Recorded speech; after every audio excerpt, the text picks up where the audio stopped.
Joining me now is CEO of Together Vouch for Each Other, Yoseph Haddad.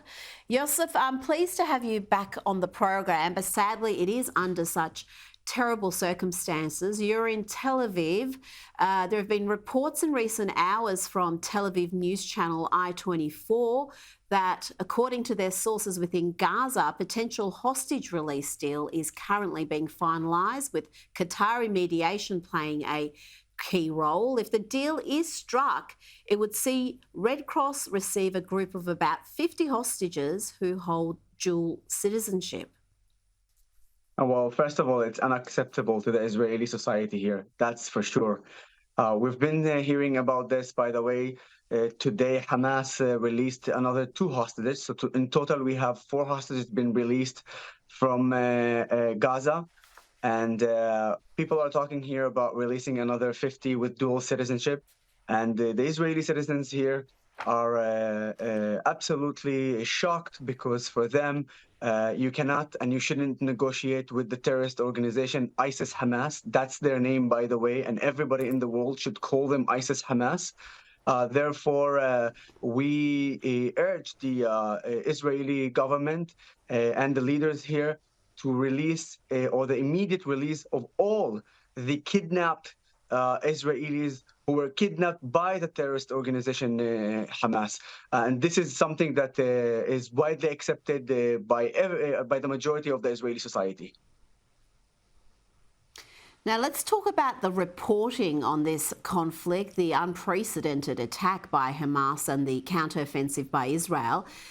Some of the reporting has frankly been putrid, and I'm talking about the likes of the New York Times, Washington Post, our ABC here in Australia, and perhaps most prominently that other taxpayer-funded giant, the BBC. And I want to play you this clip of former Israeli Prime Minister Naftali Bennett, who had obviously had enough. Watch this astonishing exchange with a BBC anchor. Last week, a hospital was fired by Islamic Jihad that fired a rocket on it, and BBC said that it was Israel, but it wasn't Israel. And I understand that BBC has taken a side of on the Gazan side, because all your questions are only about the Gazan civilians. That's not true. You haven't asked one question. That's not you haven't true. asked one question I began about by those children. From the very beginning of this interview, you just are asking me about them. Mr. But Bennett, it seems that you cared little about our side. Oh, it is. Mr. Bennett, I began by talking about the hostages. And what I'm asking you about now is... No, I'm not talking about the hostages. I'm talking about the babies that were murdered. And you keep on caring only about one side, but that is the BBC way. But let me tell you something. We're here protecting you. We don't need your protection. And if you think there's a balance here between 2 equal sides, then you are lacking moral clarity. And BBC, I must say, is lacking moral clarity. What you guys did last week, shame on you. Yosef, why are so many in the Western media willing to believe what Hamas tell them? Do they really think a group that is capable of torturing and slaughtering women and children is not going to lie to them? You know what? It's even more than that. Think about the fact that take a media outlet like BBC, and I ask a simple question: where is your honesty? Where is what we call it real journalism? Where you call it being a reliable news source? Because what BBC has been doing in the latest or in the last 2 weeks is literally being biased, one-sided, with a terrorist organization that massacred. And I saw that, you know, on the strike, people, 1,400 Israelis. I know that this is the official number right now. Unfortunately, we are still counting bodies. And from sources that I have, we're talking about another few hundreds of dead Israelis. That's the atrocity that happened on the 7th of October. Now, what's happening in the international media, or at least some of the international media, it's kind of like a game for them. They see it as a game. They see it as, we want click bites. We want to generate more and more people to enter so we can have better ratings. We can have a better selling commercials on our websites. And what a better way to do it than just paint the Palestinians as the one who are victimized by the evil and the strong Israeli IDF army and of course the country. I mean, just look not only just look at how the BBC is actually working. This is something is quite unbelievable to see even how Al Jazeera and other Arab media outlets are working. You know what they're doing to the Arab world? They are brainwashed. And for those who don't know, I'm an Arab Israeli. So my mother tongue language is Arabic.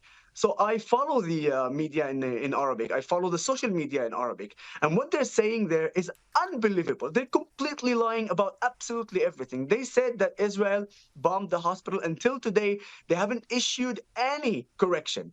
Nobody said anything about the fact that it was the Islamic Jihad who did that. Nobody said about the fact that Israel did not bomb a church in Gaza, because until now, the Arab world thinks that Israel bombed a church in Gaza. And nobody knows even why Hamas is hitting cachet weapons under a mosque, and we have the proof for it.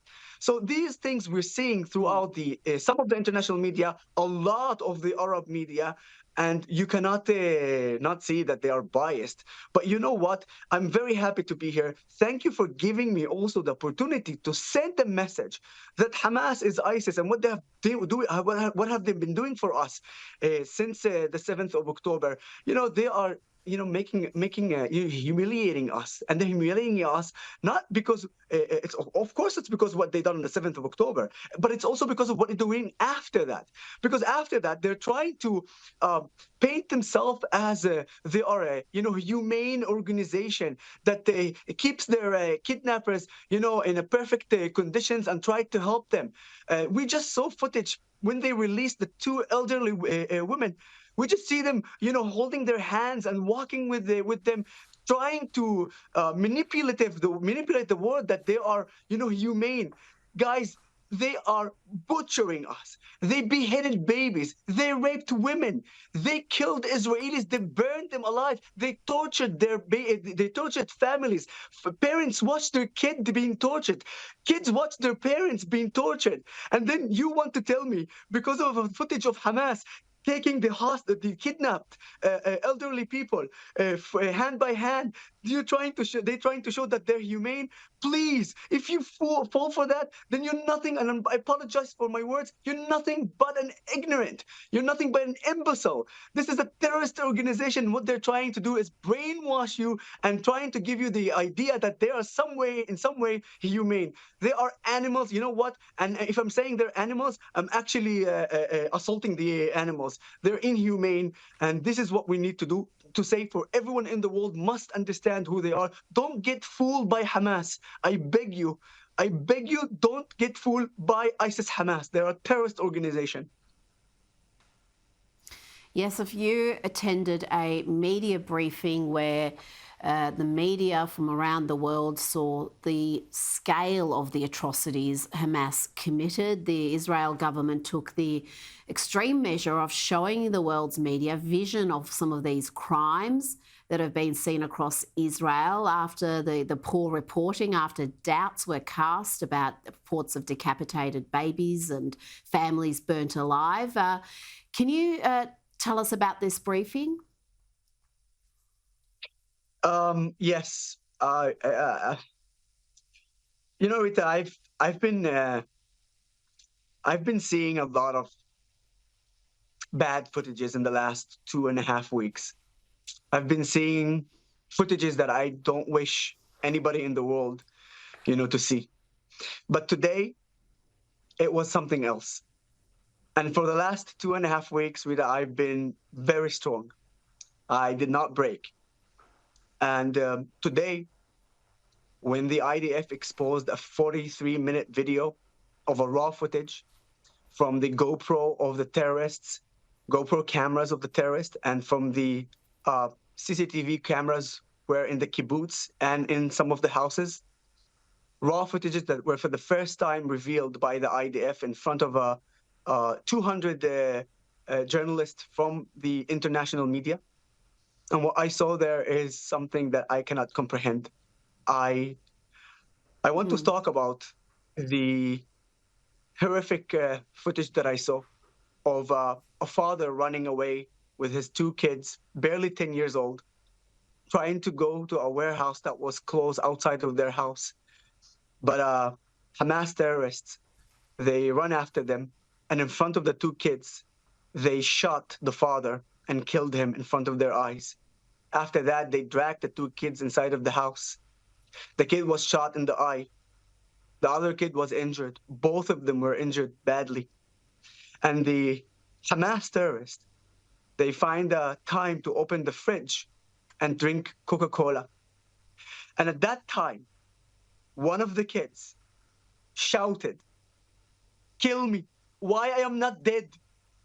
A 10-year-old kid is shouting, "Kill me, I don't want to be alive." This footage was seen by 200 international journalists. I beg the Israeli government, please release the footages. Release what I saw. The world needs to see this. Right now, I am the witness. Right now, this is my testimony.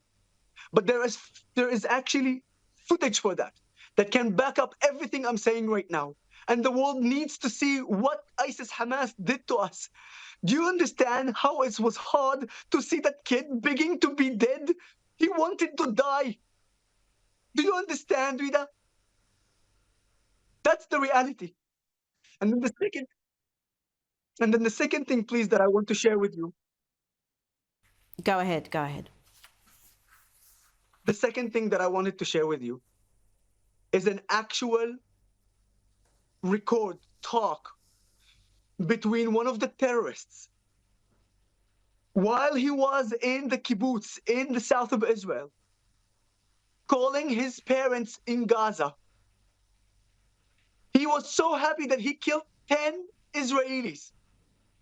He said that. You can listen to that. Everybody listen to that. And the father is telling him, "Praise God. Thank you. Come back." And he goes like, "I'm not coming back. I want to kill more." This is what we're dealing with. This is ISIS, Hamas, and I beg you, spread that message. And it's not only me, as an Arab Israeli citizen who's saying that. You have 200 journalists from the world are witness to what I'm saying, and they can verify that. And at the same time, I beg Israel, speak to the families, get authorization, and release the footage. The world needs and must see it to understand the ISIS Hamas. Please share this as much as possible.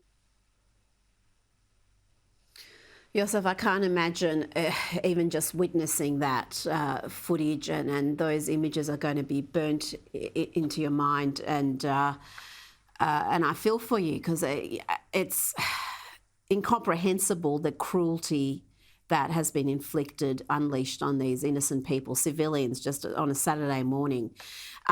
We are seeing also footage at the moment of interrogation videos with captured Hamas terrorists admitting to committing some horrific atrocities. What have we learnt from these interrogations about what they did, who ordered it, and what's going to become of these terrorists who've been captured? I've seen several investigations, and we understand clearly Hamas wanted first and above to target civilians. They are not even hiding it. We know that even before they entered Israel, they on purpose drugged themselves and take drugs like cocaine in order for them just to go and make those atrocities and the massacres. We know that they got a direct order from their commanders, the terrorists from Hamas, direct order to kill as much as possible, to humiliate, to behead, to rape. They wanted to rape. They wanted to kill, they wanted to torture, and they wanted to behead it, and they wanted to kidnap civilians. That was one of the main targets.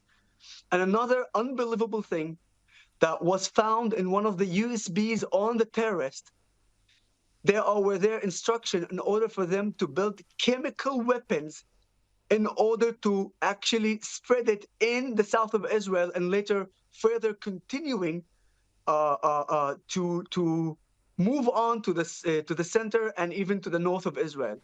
This is what we understand from the investigation. What I also understand in the investigation that some of the terrorists who were captured, they were trying to blame everybody else beside themselves because they know that they're being caught and they know that they're going to face a severe penalty and punishment. But make no mistake, just like Hamas, they're trying to give the image of to the world that they are they are not a terrorist organization and they're a resistant organization. We're not being fooled by those terrorists as well. We know the reality. We saw the footages.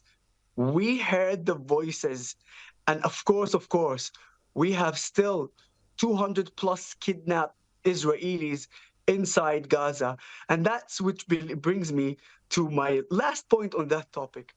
Every time you see Hamas releases a footage of anyone who was kidnapped and brought to Gaza, and you see the footage that they're treating them like human beings and treating them in the best way, I want you to ask yourself just one question: how those Israelis found themselves in Gaza?